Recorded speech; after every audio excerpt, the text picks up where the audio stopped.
Hello friends, and welcome back to Pokemon Emerald, the worst final evolutions. So last episode, we finished up all our business here in Mossdeep by defeating the 7th gym leaders, Tate and Liza, and stopping Team Magma from commandeering a whole bunch of rocket fuel and trying to blow up a volcano. I'm just kind of happy that they weren't able to do that. Although it's like, we didn't get our legendary, so we're gonna just blow up a volcano. We want more land. Well, we're not on land right now, because now we got a whole bunch of sea exploration to do.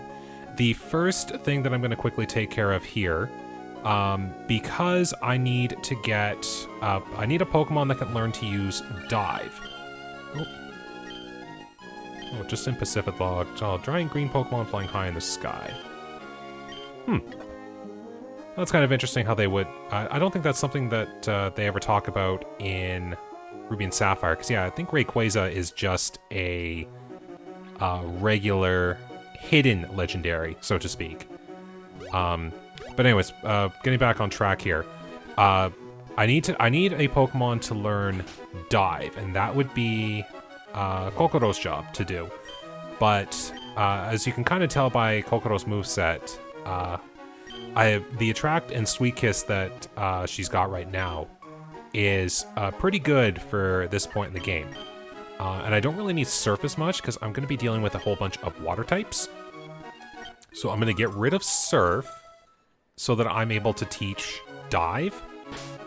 And then when the time comes to teach Waterfall, I'll probably get rid of Attract then, because then Waterfall can turn into Kokoro's main attack.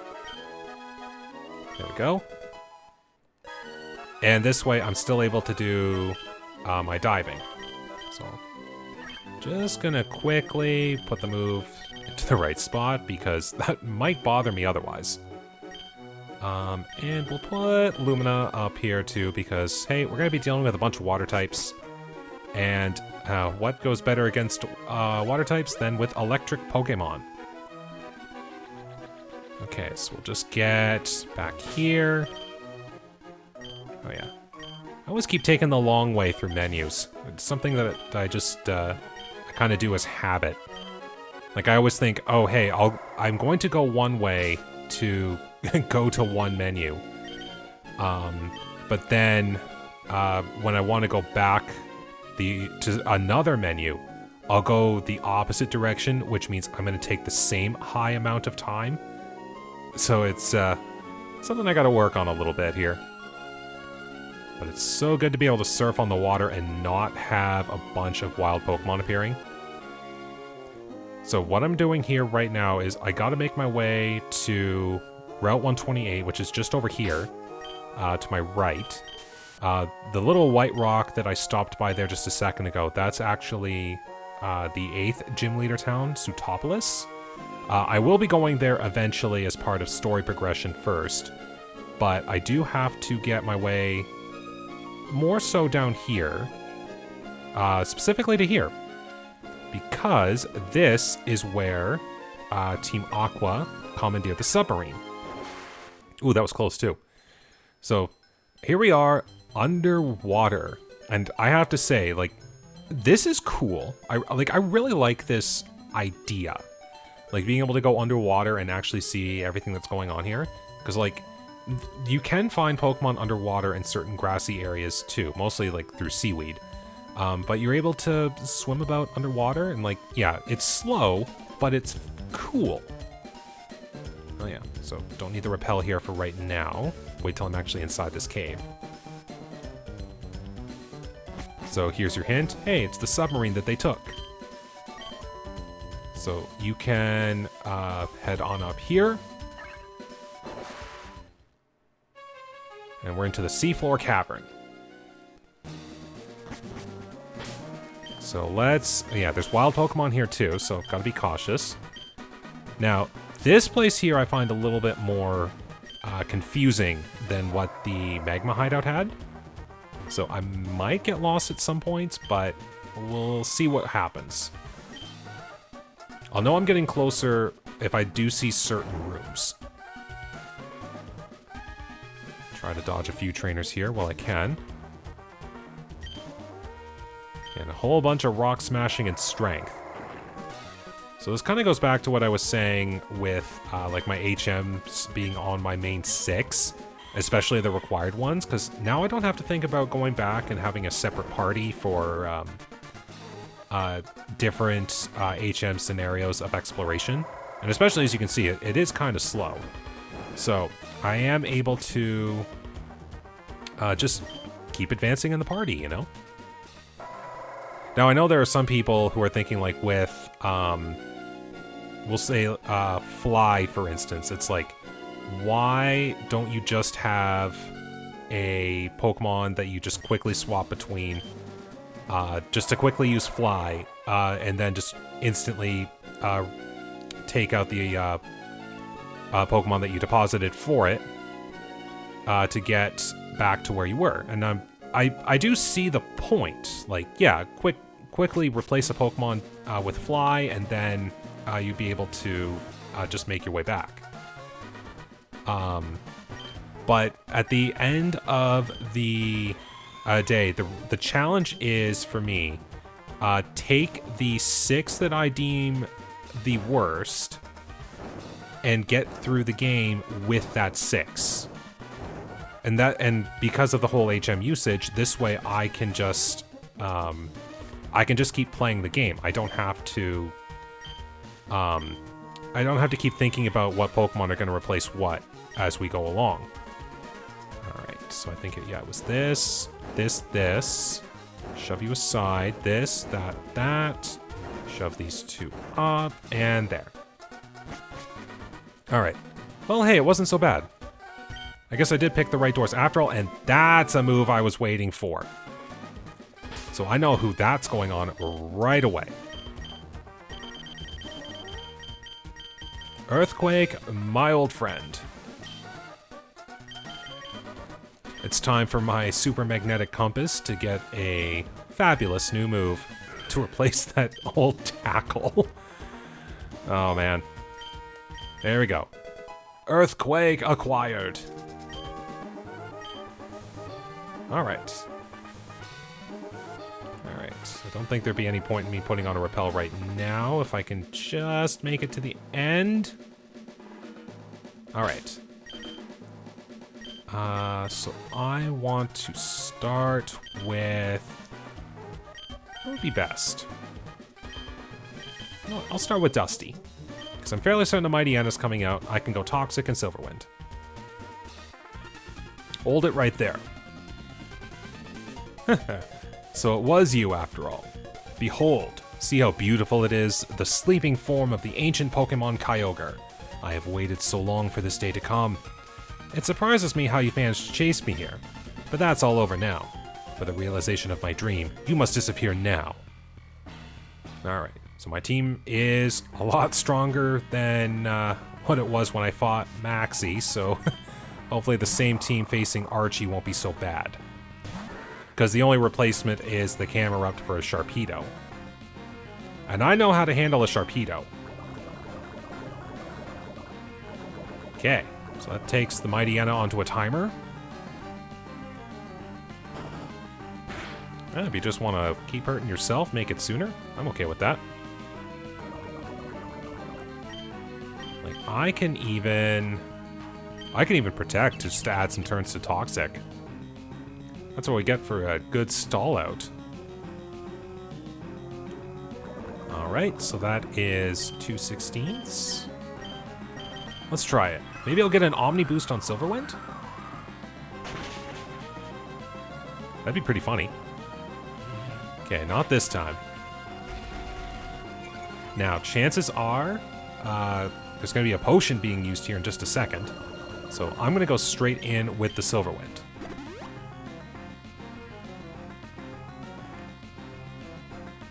Just like I thought. So now it's going to be even more damage now because Toxic has the additional damage.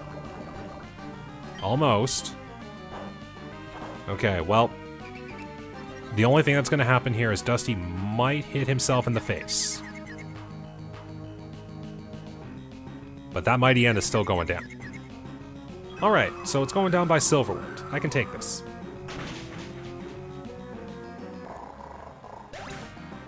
Alright, no Omni boost. Good boost in experience, though. Okay, it's a Crobat.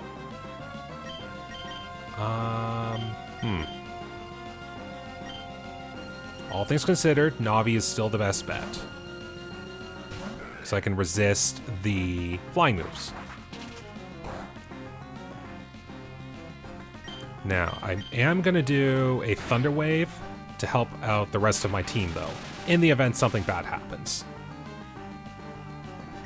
And I think, yes, I am now faster. Which means I'm not getting flinched. And hopefully, this Crobat's going to go down in... Whoa! I'll take that critical hit. Most acceptable. Okay, now it's a Sharpedo. Alright. You're going to just go straight for a water move, I assume. Oh, no, you're going for Slash. Okay. I'll make this worth it. So you're slow. And you're going to get hurt, because Sharpedos do not have a lot of defense. And now you decide to use Taunt. Alright, and use a potion too. Okay. It's a good thing the leaders aren't programmed to use like hyper potions or full restores. Actually, now that I think about it, could you imagine how bad it would be if they were programmed to use revives? That'd be scary. That'd be interesting, but that would be scary. Alright. Let's run Lock On, which I do not need. Nope. Now, Navi could have also learned Zap Cannon a couple of levels ago, but I decided against it because it was just going to get replaced by Earthquake anyways. And if I really wanted to, I could go buy another Thunderbolt TM. I commend you. I must recognize that you are truly gifted. But I have this in my possession. With this red orb, I can make Kyogre. The red orb suddenly began shining by itself. Haha, you are an idiot for thinking this could work. And now Kyogre leaves. What? I didn't do anything. Why did the red orb? Where did Kyogre go? It's a message from our members outside. Yes, what is it? It's raining heavily? Good, that should have happened. That is why we awakened Kyogre. To realize Team Aqua's vision of expanding the sea. What? It's raining far harder than we envisioned? You're in danger? That can't be. That's just not possible. Hold your position and monitor the situation. There's something wrong. The red orb is supposed to awaken and control Kyogre. But why? Why did Kyogre disappear? Why? What have you wrought? Oh, you finally awoken Kyogre, haven't you? What will happen to the world if this downpour continues for all eternity? The world's landmass will drown in the deepening sea. What? Don't get high and mighty with me. Wasn't it you, Team Magma, that infuriated Groudon? So long as I have this red orb, I should be able to control Kyogre. I should be able to control it. We don't have time to argue about it here. Get outside and see for yourself. See what it is you've wrought with this world that we desired. Storm, come on, you have to get out here too. So a very interesting twist in the game here. The weather is now incredibly chaotic. Harsh sun and intense downpours will continue to cycle. So with Groudon and Kyogre's awakening, this is a pretty neat twist in the game. I do like this part. I only wanted. Do you understand now, Archie? Do you finally see how disastrous your dream turned out to be, and mine? We have to hurry. We have to do something before the situation goes completely out of control. Storm, don't say anything. I know that I have no right to be critical of Archie, but the way things are now, I doubt that we humans will be capable of doing anything about it. But neither can we stand by and just watch helplessly. The responsibility for putting an end to this falls to Archie and me. This defies belief. Those super ancient Pokemon, their power is unbelievable. They've upset the balance of nature. So now they head off to try to handle this. And Steven pops in and attempts to lend his aid. Storm, what is happening? This is terrible. After the scorching heat wave ended, this deluge began. If this doesn't stop, all of Hoenn. No, the entire world will drown. This huge rain cloud is spreading far above Pseudopolis. What in the world is taking place there? There's no point arguing here. Pseudopolis might provide answers. Storm, I don't know what you intend to do, but don't do anything reckless. Okay, I'm going to Pseudopolis. And so will we. Just gotta make my way over there. Now, it's gonna be kind of cool to do this the normal way. Because normally I have already arrived at Pseudopolis to help with flying. But this time, I'm going to be taking things the normal way. So I just got to get more over here and up. Eventually, I'll see a white rock landmass alongside a ring of dive. So if I just keep making my way here, and there's some obvious points where it's like, hey, we got a hidden item here. But I just got to keep making my way here. And over here is the entrance to Pseudopolis.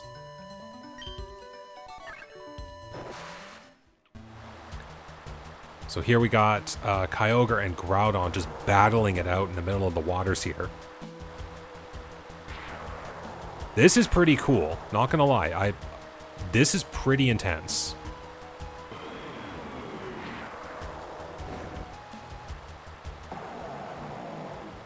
Just battling it out.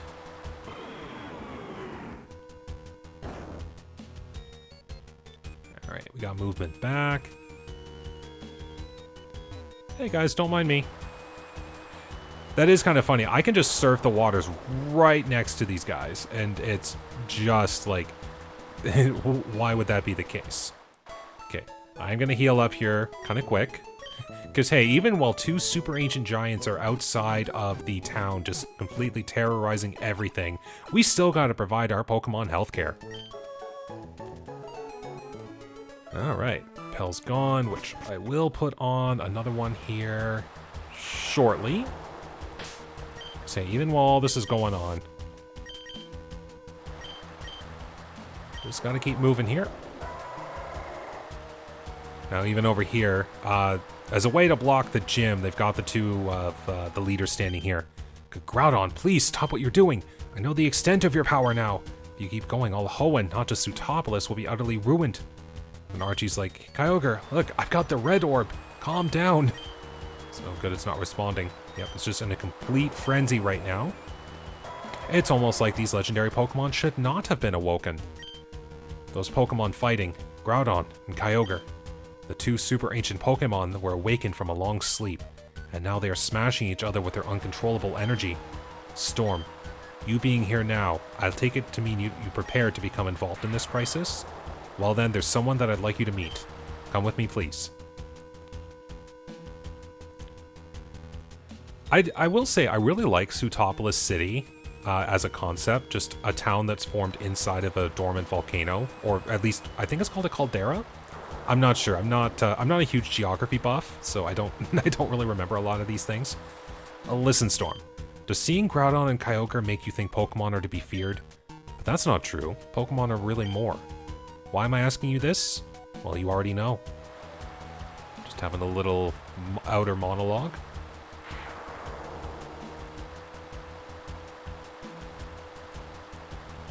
Alright, and now we are here at the Cave of Origins. Okay, here we are. Inside here you'll find someone named Wallace. I think you have what's needed to help him. So in Ruby and Sapphire, this is where you would come to battle Groudon or Kyogre once they had awoken from their slumber. But in this game, they changed it so that it's just, hey, this location's here. This is where they fought before. But now instead you will meet Wallace. So you are Storm. I've heard tales of your exploits. My name is Wallace. I was once the gym leader of Pseudopolis, as in Ruby and Sapphire, he is the gym leader, but now he is, well, I'll keep that a surprise for people who haven't seen it yet. But something came up. So now I've entrusted my mentor Hoenn with the gym's operation. Groudon and Kyogre, the two Pokemon wreaking havoc here, are considered to be super ancient Pokemon. But there aren't just two super ancient Pokemon. There is one more somewhere. Somewhere there is a super ancient Pokemon named Rayquaza. It said that it was Rayquaza that becalmed the two combatants in the distant past. But even I have no clue as to Rayquaza's whereabouts. Wait, do you perhaps know where Rayquaza is now? If you do, please tell me. Well, if you do know where Rayquaza is in Ruby and Sapphire, it is pretty obvious. I mean, it's not this, because you're here. It's not Mount Pyre, because that's where the two orbs were. So it can only be the Sky Pillar. That's it. It must be the Sky Pillar. Storm, there's not a moment to lose. We'll head to the Sky Pillar right away. You could have taken me with you! Alright. And the Cave of Origin in Ruby and Sapphire is actually a lot longer. I think there's like 3 floors to go down before you hit that part. Okay. The Sky Pillar. I've never been there. I wonder where it could be. Well, if you remember May's call from before, it was near Pacifidlog Town. And on the map, there is only one location I have not actually been to yet, which is down here. So it is along that area. But I have to actually get there. Hey, you remember my conversation about having a fly Pokemon from beforehand? Just pretend I'm repeating that here. No. Oh yeah, I should get the repel going. There we go. See you in a bit, guys. Alright, let's get down here. Now, what is kind of cool is I could stay underwater for as long as possible. And then I wouldn't have to fight any trainers. You will never find a trainer underwater in these games. But I will have to make my way through a few, probably. Now, what would be really cool is if I timed some of the trainer fights proper, I could get an advantageous weather condition. Because with everything that's going on here, it'll either be intense rain or intense sun for some points of the game. As you can see, it's worn off now, but eventually it is going to spread to this route here. So the intense weather effects could actually start applying in other places, which is pretty cool. And of course, Route 130 here is home to the infamous Mirage Island. Okay, so I found the way here, but I want to get to Pacifidlog first. Oops, I totally walked in the way there. Alright, and I still got Dusty up in front, so hopefully this won't be too bad. Well, just a Goldeen. I could probably handle that. Let's see, go Silverwind. Oh, half health. That's not bad. Every time I see Fury Attack or Fury Swipes, I think back to Generation 1 and just how much I don't like those moves. Alright, Goldeen is down. Now, if I know right, it should be a... Oh, it's not a Sea King, but a Spheal. Alright, Silverwind, go.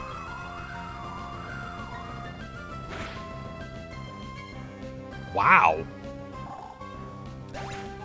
Must have been had a high health but low defense scenario there, because my goodness.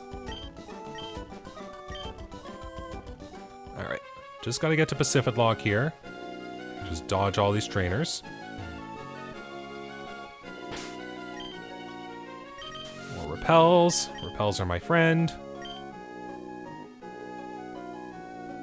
Jeez. So many swimmers here. So many things to dodge. Okay, so we've made it to Pacifidlog Town. There's really not much for me to do here, but I just wanted to have a point here because looking at the time of the episode, I think I'm gonna call it here. And then on the next episode, I think I can make it a bit more exciting with the conclusion of this story and a gym fight. So hopefully you'll look forward to the next one. And maybe this team will be good enough to tackle the final gym leader too. So, hope you'll join me on that. So anyways, thank you very much for watching today. Take care, stay safe, and have a good day.